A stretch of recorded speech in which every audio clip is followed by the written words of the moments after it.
for joining us for this proposals and artist statement writing workshop through Assembly for the Arts.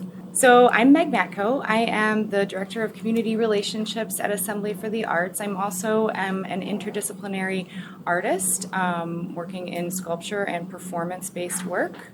And I'm joined by... I'm Veronica Thornton. They'll call me V. I am the Community Relations Consultant for Assembly for the Arts and the owner of VEES Consulting. I am also a writer and an author. And then we have Boris. Boris Oicherman. I'm the Director of Arts and Culture at the Cleveland Foundation, and I'm also an artist and curator.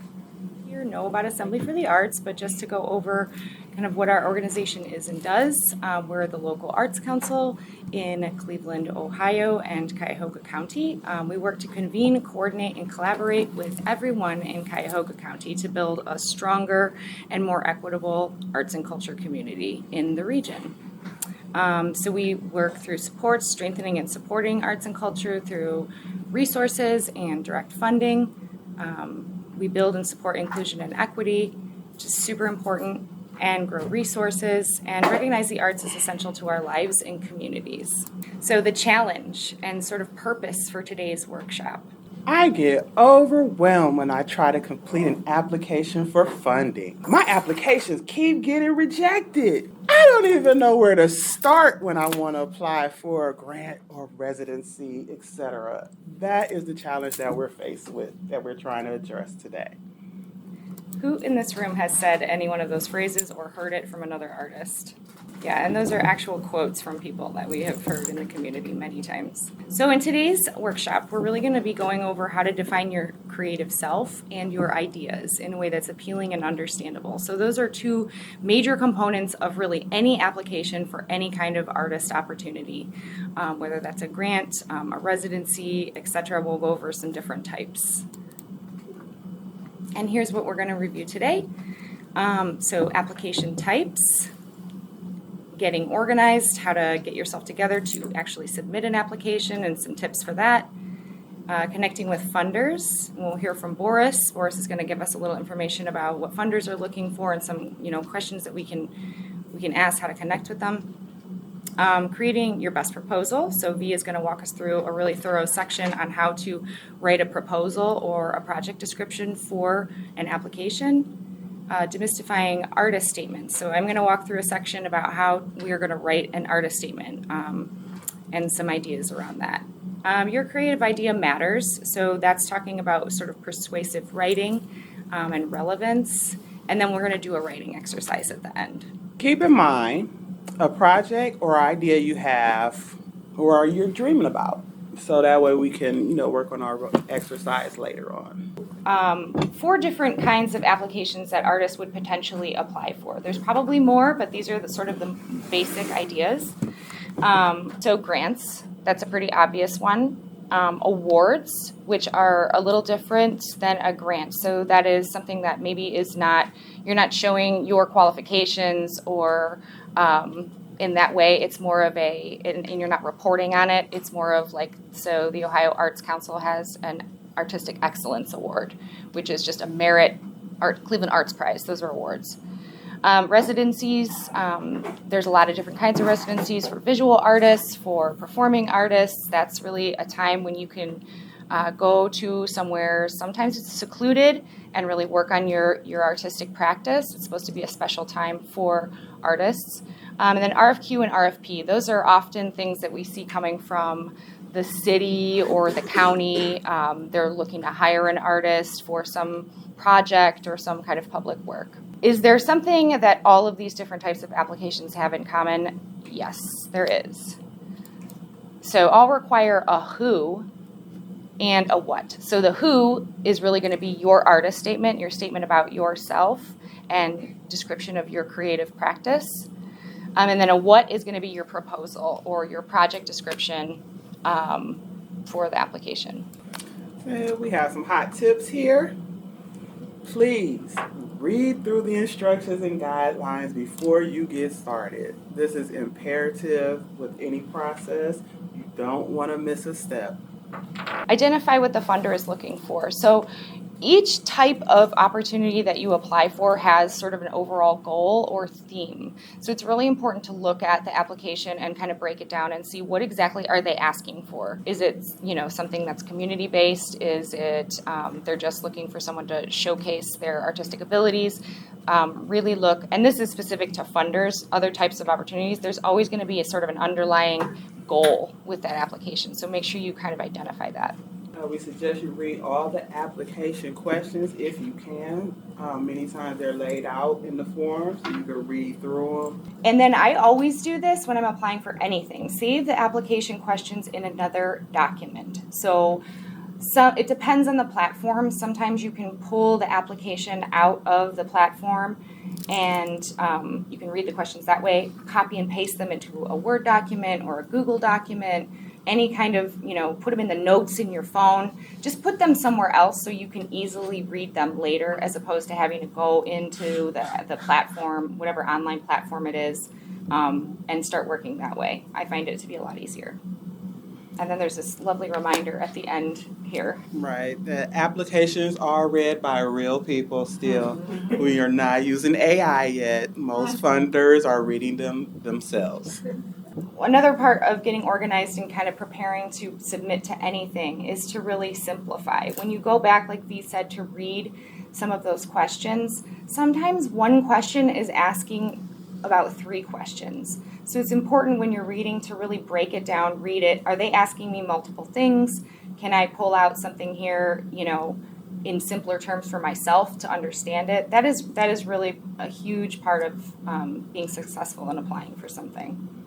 And now we're going to hear from an expert, Mr. Boris Oicherman, who is over here, and he is going to talk to us a little bit about the Cleveland Foundation and sort of their expectations. I work at the Cleveland Foundation. I'm the director of arts and culture there, which means I oversee grant making in arts and culture. But before that, I was a curator in the museum, and before that, I was an artist. So kind of going from being an artist to what I'm doing now, I had to deal with writing proposals pretty much from the very, very, very beginning.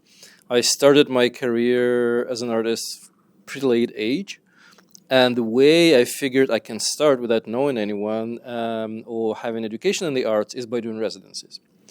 And I just submitted a lot of residency proposals. So pretty much from stage 0, I started writing the proposals. And then as a curator in the museum, I had to write proposals to fund museum projects. And now I kind of cross the aisle and I read other people's proposals. What is really common between writing a proposal for a residency or for RFP or for grant or for any other kind of proposal, you're really writing a story. And you're writing a story for a real person, real human that's going to sit on the other end, most probably with like a very high heap of other proposals. So imagine somebody who needs to read dozens of proposals a day, and something needs to jump on them, at them. So and that thing that jumps at them would be usually a very, very straightforward story, a very simple story. This is what I'm doing, this is why it's important, and this is why I believe you should fund me or you should invite me for a residency. It's pretty much the same logic, just the amount of money is different. And there was simplicity there. I would say you cannot overemphasize how important it is to be simple and how important it is to be straightforward.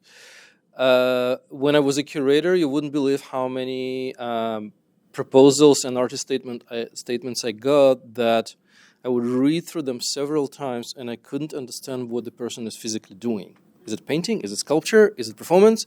So kind of having that I'm a painter and this is what I'm doing somewhere in the very beginning of any story you're beginning to tell is very, very important for a person to get a grounding of what are they dealing with. And now a little bit to what we're doing at the Cleveland Foundation. Every foundation and every residency and every museum, they will have different focus.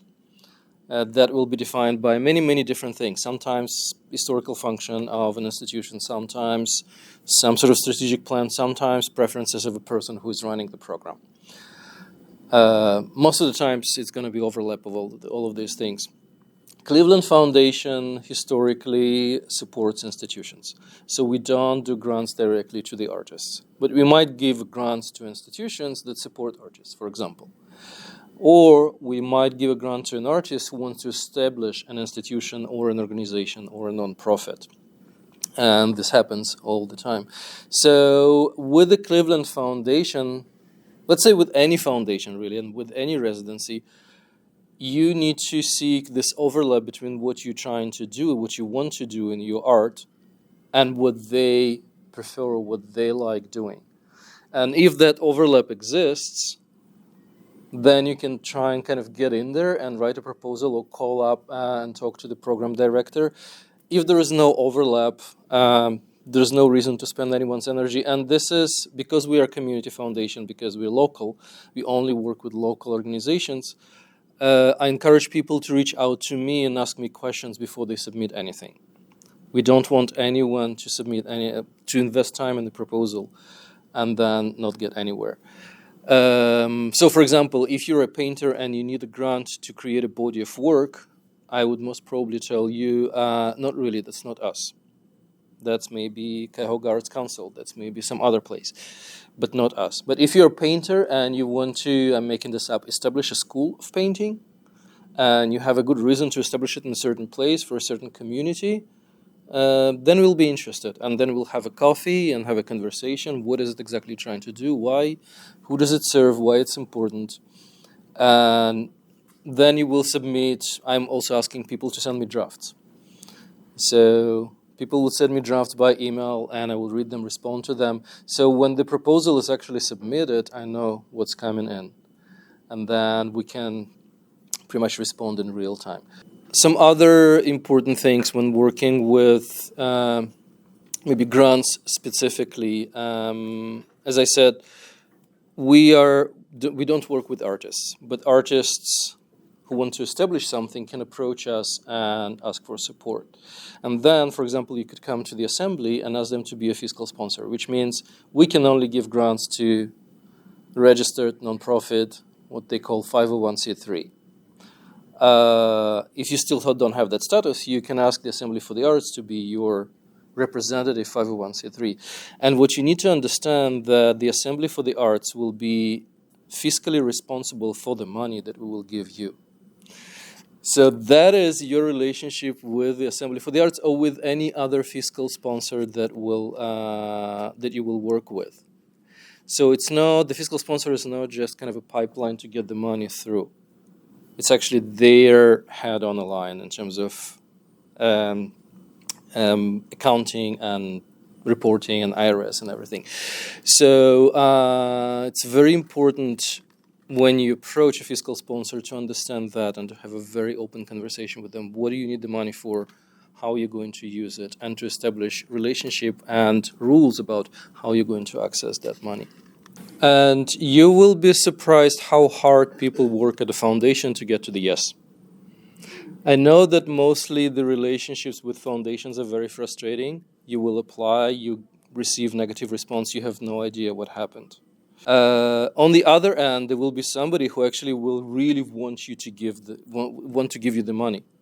In most of the cases, but in most of the cases, they will have way more applications than they can possibly fund, and then all of these things become very, very, very important. Talk to a person if possible. If they take calls, always call. Sometimes it will be even national foundations, National Endowment for the Arts, the government, federal organization that deals with probably thousands of applications a year. They will take your call. You can actually talk to them, talk to a person, and they're extremely helpful. So the more you do before you submit the application, the higher your chances to actually get accepted. Well, let's just check these questions and see if this is okay. So how are funding decisions made? What's the scoring criteria? Who is making the decisions? These are things, Boris, would you agree with this? These are okay questions to be asking a funder when you reach out to them. And any insight that into what you're looking for. So I would suggest you ask funder absolutely anything you believe you need to know. There is nothing you cannot ask, and if you're asking for something that is a secret, they will just tell you, hey, we cannot share this information. Artist funding opportunities, in most cases, are competitive. So there is no guarantee you'll be selected. And no matter how well you put together your application, there's always a chance it could be denied. But you just heard from the source. If you do everything that he suggested and some of the tips that we're going to go through, your chances are greatly improved. But don't stop trying, even if you get denied. Project statement or project description should always explain your creative idea in detail and how you'll do it and how you'll use the opportunity that you're applying for. And we'll get into more detail very shortly. Clarity is key. You just heard it. Please be clear. You provide a clear, understandable description of what you want to do, how you want to do it, how you'll execute it, your plan, the whole nine. You will have all the components of a good proposal. If you do not know what you're saying when you read it back to yourself, I guarantee you that funder does not know either. There's no way they can decipher your thoughts if you're just like, oh, I'm trying to get it. Just be clear, stay straight to the point, keep it simple and basic. If you answer these questions first before you even start applying, you have a better chance of knowing exactly how to answer the questions no matter what language they use. So it's the who, what, when, where, why, how. We know all our basic questions that we ask. This will help you clearly map it out and you can see exactly what you have. You know more than you know. So who's the who? It's you. Your target audience. Who are you trying to connect with? Who are you trying to reach? Who are your partners? Who are you collaborating with? Who is your team? So here's a perfect example. I will work with the local library to design an image that will be painted on their front steps, and I will hire another artist to help me paint it. You just told all the who's in that little statement. Real quick, to the point. What? And that's the plan, the format. What means you're gonna make your idea come to life. Here's the example. It says, I will conduct a 2-month research process on the chewing gum industry that will result in a series of 4 public dance performances. Right, chewing gum. But just for example, you'd be surprised. You want to bring awareness to something, or you trying to make a point. So you want to make sure you put that in there in some form to say, this is what I'm going to do. And you see how it got straight to the point. Like, I'm going to conduct a research survey. That's it. The where, of course, self-explanatory. The concert will take place in a vacant lot in the Clark-Fulton neighborhood. Say you have 2 possible locations. If you haven't pinned it down yet, funders do understand things change along the way. So please make sure you reach out and communicate if you know some changes will be coming. Communication and clarity is key. The when, usually when you're writing a proposal, it's an estimate. So just give a clear time frame. So you could say, this example here is a perfect one. The installation will be up in the month of September. It's just a general idea by giving a month, and it'll be there for approximately 5 weeks. You say you're going to hold an artist talk while the work is on view, just to clarify how long it's going to be there and what you're going to do while it's there. Why? What is your why? Your why is always important. What is the goal? What is the purpose? What is your intended impact?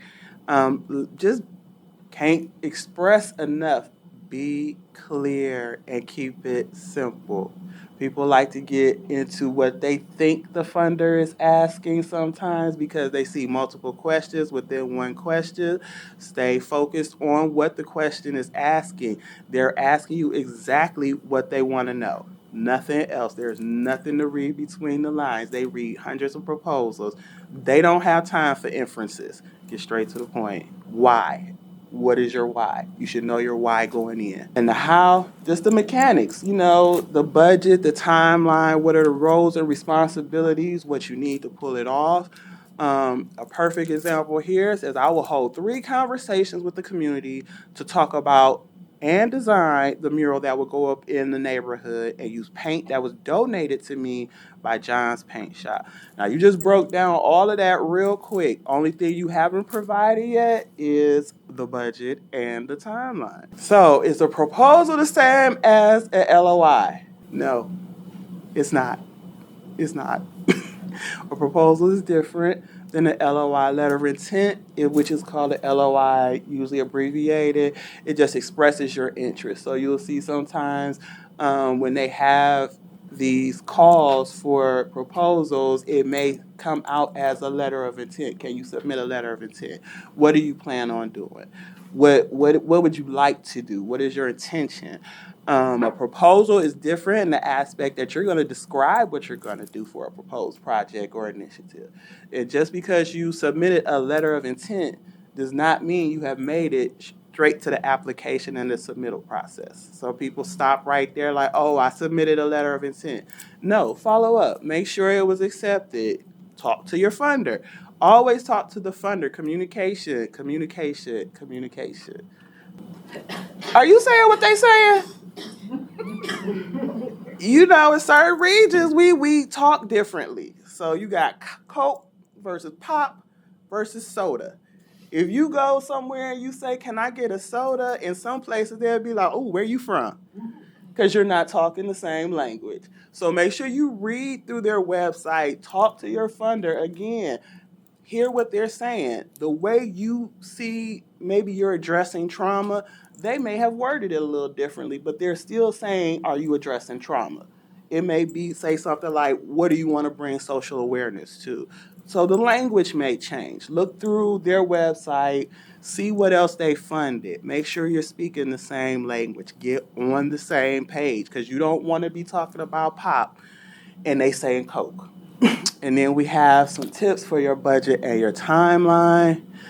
Use tools. If you don't have a template, find a template. They have them online everywhere. You could create one real simply. It's not a lot to it. We did provide some samples in the folder that you were providing when you came in. Be realistic about your budget. Know that you can pay yourself. But if the grant is $10,000, you should not be paying yourself $7,000. You have to put something on that project, and the materials need to make sure you pull that project off. Estimates are okay when you're looking at your budget to provide those estimates. So if you say the space, for example, you got an estimate on the space for a certain room, and then at some point something changed, and you need to, it's okay. Reach out to your funder. Once again, communicate. Get to know your funder. The more you communicate with your funder, the more they're going to get to know you and know that you're serious about this project. They know that you want to pull it off and you have possibly the capacity to do that. Are you getting any other revenue? So do you have any other source of income, any other funding coming in? A lot of times that does play a key role because they want to make sure that you're not using this just to stay afloat. If it's an organization and they don't always cover general operating costs. So make sure you read through what the guidelines for that particular proposal is or what that application asks for. Also, in your timeline, you want to make sure you include your major milestones. When your project is going to launch, when you may have people available to do things, the timeline when you plan on starting community engagement, when you plan on starting marketing, all those things play a key indicator in you being able to complete the task and complete the project. And make sure you meet those major deadlines. Share your creative idea in a way that resonates with others. Make sure you are unique. It is relevant to what is being asked, and that you use persuasive writing. I know often that's not the kind of go-to when you're filling out an application. You're not necessarily selling yourself, but you can get to that in the way that you're, making your writing compelling, the way that you're talking about your project, the way that, you're working with other people. Like, what are those unique things that you are bringing to the table that will make it persuasive and make, funders interested in supporting you?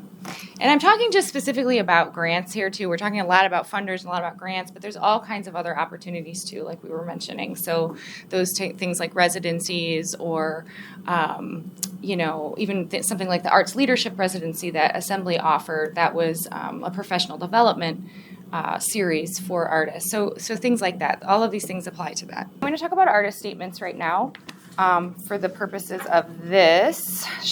And so the artist statement should paint a clear picture of who you are as an artist, what your creative work is all about, and your artistic experience. So let's let that sink in for a second. Your artist statement should be brief and impactful. So what do I mean by brief? 250 to 500 words. That is not a super long piece of writing. 1,000 words is way too much, especially when you're filling out an application. Keep in mind that people are reading dozens of applications. So that's the max. And what do I mean by impactful? Your unique creative perspective. So that's some of the stuff I was talking about a little earlier. How is what you're doing really different? Oh, thank you. So real quick, I'm going to go through, there's a couple of different types of artist statements that, you might encounter or you might think about writing. So the first one is for a single work. So you've done, you've created a sculpture, let's say, or you've created a dance, and you want to make a statement just about that single piece. That would be an artist statement. And that would get to that philosophy piece. This is really about the philosophy. This is not a thing where you're telling all of the things you've done forever and ever. And so for a body of work, so a series or something that you've put together, you're showing to the public. So there's that kind, and then there's a third kind, which is the one we're really going to talk about today, which is your overall creative practice. So often when you're completing applications, they're not asking you for a real deep dive on one particular series. Sometimes they are. Sometimes places are. But often they really want to get this kind of overall rounded picture of who you are as an artist and who you are as a creative. So these are some things, and this is really getting into the mindset of writing an artist statement. And I will say that these are things that I personally do, and I know that other artists personally do, when you really want to take the time to construct something like this. So get away from distractions. So don't do this in a time when you're trying to also work on your laptop, or you're trying to, feed a child or something. To really take that specified time for yourself, even if it's like an hour, Take a mental inventory. So sometimes I forget how much stuff I do as a creative, as an artist. And I'm like, I haven't been making anything. I haven't been doing anything. And then when I sit there and I'm like, oh, well, I've done this. I have done that. Oh, yeah, I had work up over there. So when you really stop and take stock of where have I had performances in the last, year, you realize sometimes how much you've actually been doing. And what am I communicating? So this is really about how I'm talking to others about my creative work, and what am I saying through the things that I'm creating. So this is we might get into this in another slide, but this is really talking about similarities between different pieces of work that you've created. Oftentimes there's a thread, there's a through line. So we are going to get into that in a second, in the next slide, in fact. So this idea of themes in your creative work. Sometimes we think we're doing isolated things. I'm just doing this one performance, or I'm just making this one object, or I'm just hosting this one workshop, or, this is like these isolated things. When you start to look at things holistically over a timeline, over a history of what you've been doing as a creative, a lot of times you're going to see things rise to the surface. Similarities. What am I getting at? What am I communicating as a creative person to people? Am I talking about myself a lot? Am I talking about my personal experiences? Am I talking about things that I see in my environment? Am I talking a lot about trauma, like V said? Sometimes it's hidden, sometimes it's really obvious. But look for some of those themes. So look wide and deep, like I was saying. So look across that history of your creative time as a human on the earth. Find connections and ask questions. Really ask yourself, what am I saying?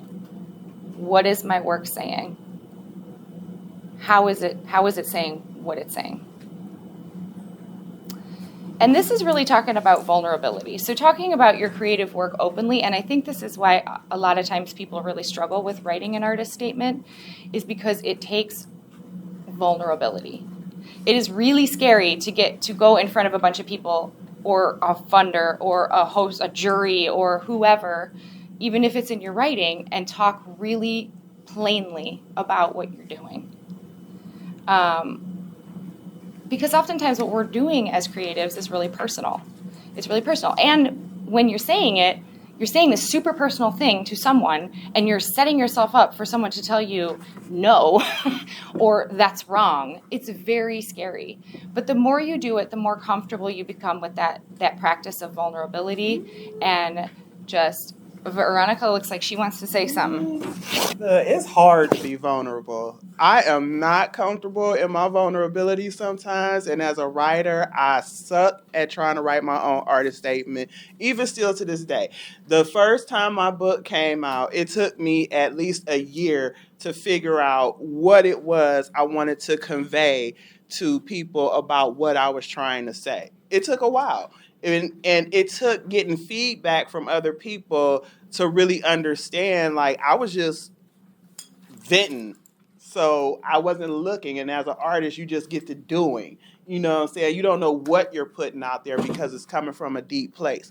But for myself, I know it came down to, I would just say, look beyond the surface. Nothing is what it seems. And it took other people to help me find that. And like I said, it took about a year. And I got 2 books. So it's not easy. And even still, when people ask me about myself as a writer, I fumble. I kind of, because I don't know what I'm about to write about now, because I'm all over the place talking about different things at different times. So it's okay to not know, but it helps to get some feedback from other people so you can find a direction and start getting a little bit comfortable in your vulnerability. You may not ever be all the way comfortable, but you can get comfortable enough to talk about it. Just a practical point about kind of the previous note that I made about how proposal is a work in progress, and having that document. Artist statement is the same thing. I can trace a line between the artist statement that I would use now and artist statement that I wrote for the first time, I don't know, 15, 20 years ago. And just realizing that this is, you're constantly improving it, you're constantly working on it, and having it over there. And then you can be, I don't know, riding a bus, and then you have an idea, you make a note of it, and then you go back to the document, you change it, and it stays there.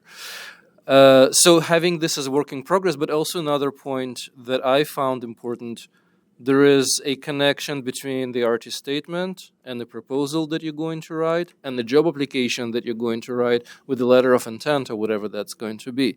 So when you have that work in progress that you work on for a while, you will have ideas formulated, and then you will use them in the proposal, in job applications, and all of those things. Yeah, it is. If you start to look at it as a really personal piece of writing rather than just something you have to do to fulfill an application requirement, it takes on another kind of purpose for you as a creative. My work, and I'll just mention quickly since we've had this, because this is a really, really important part of this, is intensely personal. And it's taken me years to start talking about, because these things they're really personal for me. I have mental health disorders. I have chronic health issues that deal with female reproductive disorders. Like, those are really intense personal things, but talking about them over and over again in this writing has has allowed me to, access and tap into that vulnerability. So I'm really comfortable talking about those things now. So this is important. This goes back to language. Big words don't make your artist statement better. Some of the best artist statements I've ever read use extremely plain language. And we're going to take a look at a couple of examples, too, of people's artist statements. But yes, I think oftentimes, will you hit the next button? Yeah. So academic language isn't really necessary. Using these kind of like lofty terms or like, really ephemeral concepts in your artist statement does not make it, a better one as compared. It's not wrong. If you want to do that, that's completely fine. But I think often people think that they have to do that, and that's not true. So again, back to this idea of telling your creative story. Who are you? Who are you as a creative? And everybody's favorite, focus on clarity. It's the same as a proposal. You can kind of really get lost in there. And, while artistic, concepts in general can be sort of, you have to make inferences. Unlike what Vee was saying with the proposal, you don't want to make inferences. Sometimes you do in an artist statement, but there should still be a nice package when you're done with that piece of writing.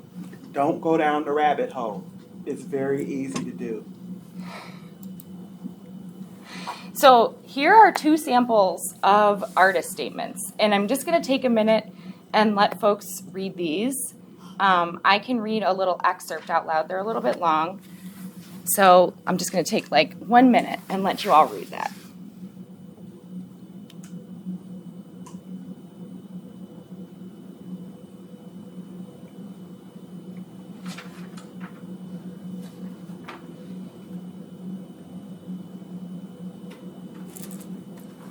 Okay, so any thoughts about this piece of writing right off the rip? Again, like I said, this is not wrong. There's no wrong artist statements, but this is a little bit hard to follow. There are some things in there. Such a setup instantiates the complex and often seemingly chaotic subject. If you have a hard time saying the word out loud, that's a thought. That's a key. That's something to just sort of note mentally. Okay, so here's the next one.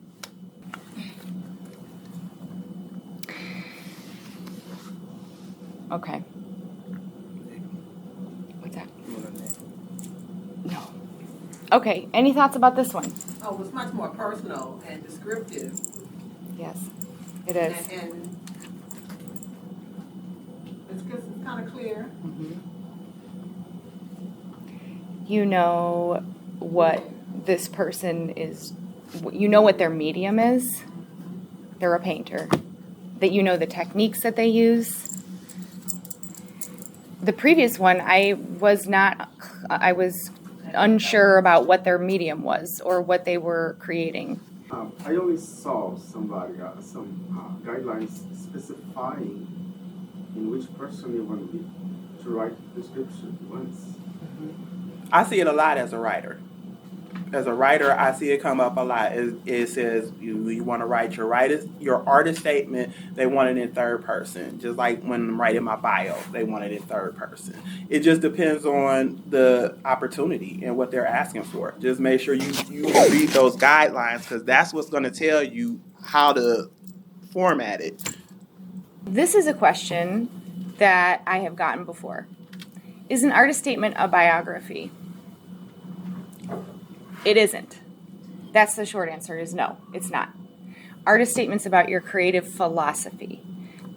A lot of artist statements do include some, information about your, history or some accolades or some things like that.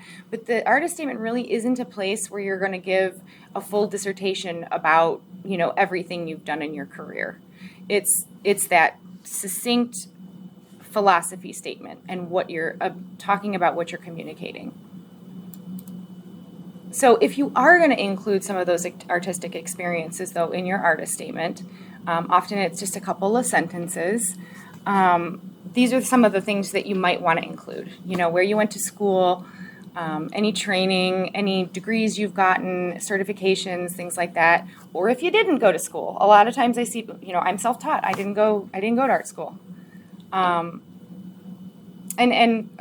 Recent creative engagements that you're proud of. So again, not your entire, you know, creative history or litany of everything you've ever done. Just, you know, I am recently a recipient of the Special Flower Award or something like that. And then again, okay, so awards, accolades, recent grants. And then resume and CV. Is the artist statement the same as the resume and CV? No, it isn't. So an artist statement is a very special piece of writing that is not a bio, it's not a resume, it's not a CV. A resume, everybody, you know, you pretty much know what that is. That's something that you're submitting to employers. That's something to show your qualifications and your work experience. And a CV or an artist CV, curriculum vitae, this can take on multiple forms, but I'm speaking specifically about an artist CV. This is where, if you want to list off every single exhibition or every single performance you've ever done in your entire life, put it in your CV. Don't put it in your artist statement. Or put it not even your bio. Usually bios are really succinct pieces of writing too. Put that stuff in a CV. Example, artist statement, bio, and a proposal, and some other, and I see the same information duplicated, it's a bad thing. So make sure that each piece of writing that you're submitting is doing exactly what it's supposed to be doing. So to the point of that statement is not your CV and not your bio. And I do see these things when I read a bio and I see part of artist statement. Kind of, it's a sign of laziness, but also it doesn't give me the information that I seek as a funder. Artist statement is your personal statement as an artist. This is your presentation of yourself as an artist. Why are you doing your art? What the art that you do to people or to you. It's really description focused on your art. Bio is the description of your professional trajectory. I started here and I studied this, and then I went to do that, and I had this list of exhibitions and this list of awards and this kind of jobs. Also should say that Cleveland Foundation has a rolling deadline. Everybody can apply anytime. The only time we don't accept, we accept applications, but we don't review them is July and August. We take a break. But otherwise, everybody can apply for a grant. You don't have to have a long history. Whenever you get started is when you get started. If you're making art, then that's when you start. It doesn't go backwards.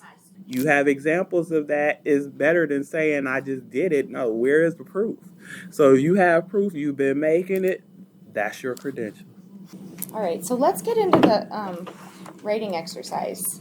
So we asked you to think about at the beginning a project that you have in mind, something that you're already working on, and we're going to apply some of the things that we talked about today to that.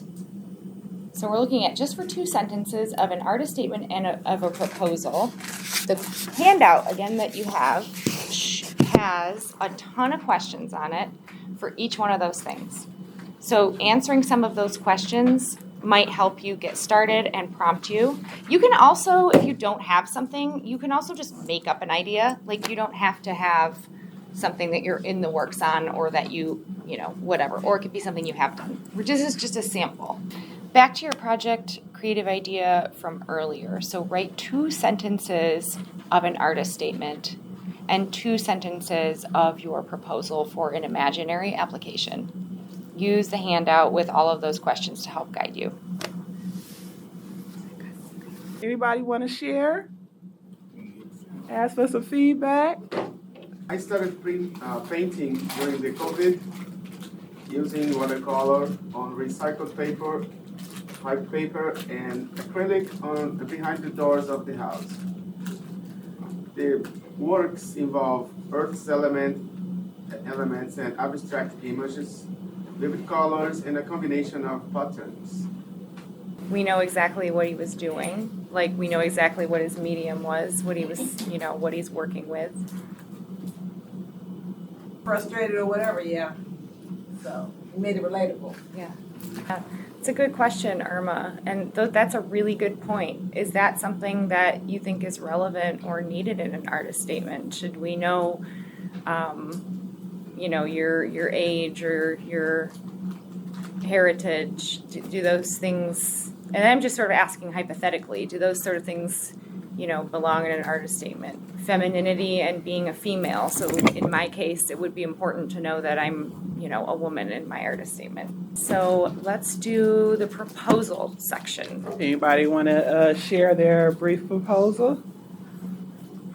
I'm an artist who needs to make peace with a place. And how I do this is by painting that place in oil.